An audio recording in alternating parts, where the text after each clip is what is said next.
കുലശേഖരപുരം ദേവർത്താനം മഹാവിഷ്ണു ക്ഷേത്രത്തിൽ 18ാമത് ഭാഗവത സപ്താഹ യജ്ഞത്തിന് തുടക്കം കുറിച്ചു.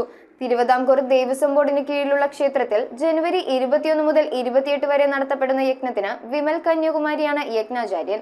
സപ്താഹ നാളുകളിൽ ദശാവതാര ചന്ദന ചാർത്തും നടക്കും. തിരുവിതാംകൂർ ദേവസ്വം ബോർഡിന് കീഴിലുള്ള കുലശേഖരപുരം ദേവർത്താനം മഹാവിഷ്ണു ക്ഷേത്രത്തിലെ 18ാമത് ഭാഗവത സപ്താഹ യജ്ഞം ജനുവരി 21 മുതൽ 28 വരെയാണ് നടത്തപ്പെടുന്നത്. വിമൽ വിജയ് കന്യാകുമാരിയാണ് യജ്ഞാചാര്യൻ. സപ്താഹ നാളുകളിൽ ദശാവതാരം ചന്ദനം ചാർത്തും നടത്തും. ജനുവരി 21-ന് യജ്ഞശാലയിൽ പ്രതിഷ്ഠിക്കുന്നതിനുള്ള ശ്രീകൃഷ്ണ വിഗ്രഹം മള്ളിയൂർ മഹാഗണപതി ക്ഷേത്രത്തിൽ നിന്ന് ഏറ്റുവാങ്ങി മങ്ങാട്ടുകാവ് ദേവീക്ഷേത്രത്തിലെത്തിക്കും. തുടർന്ന് മങ്ങാട്ടുകാവ് ദേവീക്ഷേത്രത്തിൽ നിന്ന് ദേവർത്താനം ക്ഷേത്രത്തിലേക്ക്, മള്ളിയൂർ മഹാഗണപതി ക്ഷേത്രത്തിൽ നിന്നും ഏറ്റുവാങ്ങി മങ്ങാട്ടുകാവ് ദേവീക്ഷേത്രത്തിൽ എത്തിച്ചു. തുടർന്ന് മങ്ങാട്ടുകാവ് ദേവീക്ഷേത്രത്തിൽ നിന്ന് ദേവർത്താനം ക്ഷേത്രത്തിലേക്ക് വിഗ്രഹഘോഷയാത്ര നടത്തി.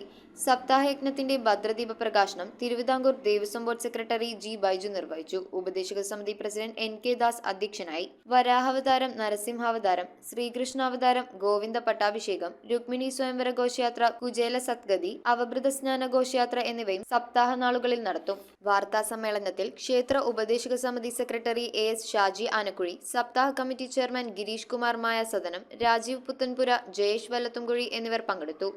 പ്രകാശനത്തോടുകൂടി ചടങ്ങുകൾ ആരംഭിക്കും. 22-ാം തീയതി തിങ്കളാഴ്ച രാവിലെ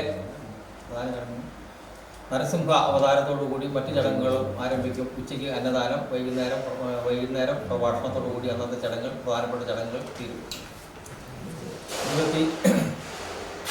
24-ാം തീയതി ശ്രീകൃഷ്ണ അവതാരം. 24-ാം തീയതി പ്രധാനപ്പെട്ട ചടങ്ങായ ശ്രീകൃഷ്ണ അവതാരം 24-ാം തീയതിയാണ് നടക്കുന്നത്. ശ്രീമദ് ഭാഗവത സപ്താഹ യജ്ഞത്തിലെ ഏറ്റവും പ്രധാനപ്പെട്ട ഒരു അവതാരമാണ് ശ്രീകൃഷ്ണ അവതാരം. അത് 24-ാം തീയതി നടക്കും. News bureau, Piravom. വർഷത്തിലൊരിക്കൽ മാത്രം നടക്കുന്ന ഭസ്മാഭിഷേകം ഇതിന്റെ ഭാഗമായി നടക്കുന്നു. വഴിപാടുകൾ മുൻകൂട്ടി ബുക്ക് ചെയ്യുവാൻ 9656105158 എന്ന നമ്പറിൽ ബന്ധപ്പെടുക.